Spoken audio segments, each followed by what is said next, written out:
Devastating war raging in the country too. Much of Syria's cultural heritage is destroyed and continuing to be destroyed or looted. Islamic State's gained control of territories that are regarded as a cradle of civilization.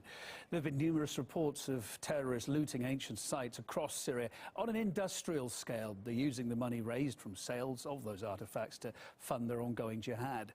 Some items have been smuggled into Western countries, reportedly finding their way into public institutions, museums, private collections. To fight the illicit traffic, then the International Council of Museums has released a list of Syrian cultural objects at risk. Now, that includes examples of cultural items that are likely to be illegally sold, and it encourages museums as well and individuals and dealers not to buy them. For instance, the list contains this, where is it coming up? That limestone bust there. That was created, for instance, in the 3rd century AD, typical of the kind of artifact you get in Palmyra. Another one, this coin coming up with Cleopatra on the surface there.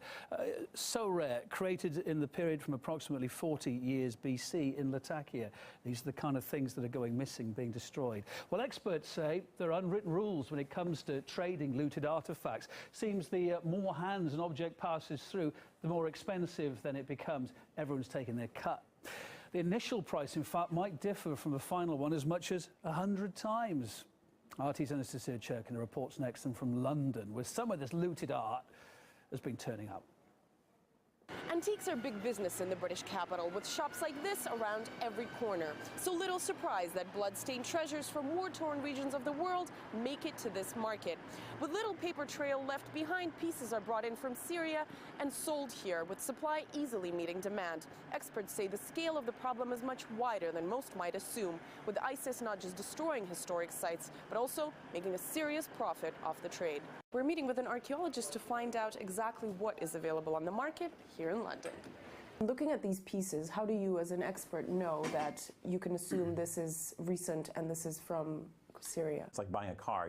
Just by looking at it, you can tell what's a British car versus an American car. So it's kind of like the same idea. You look at the shape, you look at the insignias, the kind of diagnostic features that tell you where it potentially is from. So that's the first step. You know it's coming from regions in which ISIS is operating. The second step is the much harder step, which is when did it come here? That's hard to determine. There's little to no documentation in them. Most of them don't even say absolutely anything. How do you think realistically do they make it here? These cylinder seals are the ones I find the most interesting. These are cylinder seals from, again, Iraq and Syria. You can tell by the shape. So here you can, the figures, for instance, the kinds of designs that are on there, the way in which the designs are actually carved into the stones. Enough diagnostic features to know objects that are coming, that they are certainly coming from the region which ISIS controls. So at least the kinds of things that are going to be of high demand, and in terms of looting, because they have a lot of value for their size, and also of interest from the Western market. You can put them in a pocket, basically. Maybe an amulet from, or a kind of necklace, as far as anyone's concerned in the customs. By the time it gets to here, it's too late, essentially. It's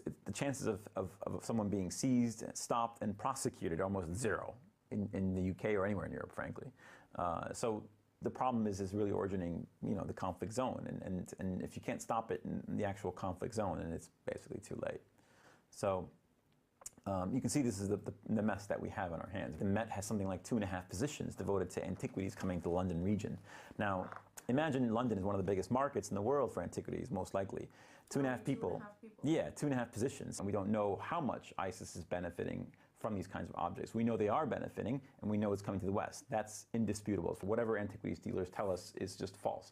Now the question is what's the scale of it? And that's what we can't measure very easily. And this is just the legal stuff. This is the stuff we can find online. People basically don't know if they're funding ISIS or not. That's the bottom line. So that's the kind of scary thing, I think, is that we could be funding these groups without even knowing it. Earlier this year, the UN Security Council put in place a ban on trading illegally obtained antiques from Syria and Iraq.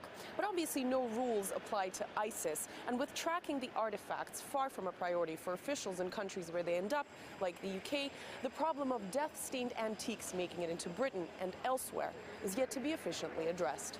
Anastasia Churkin, RT, London.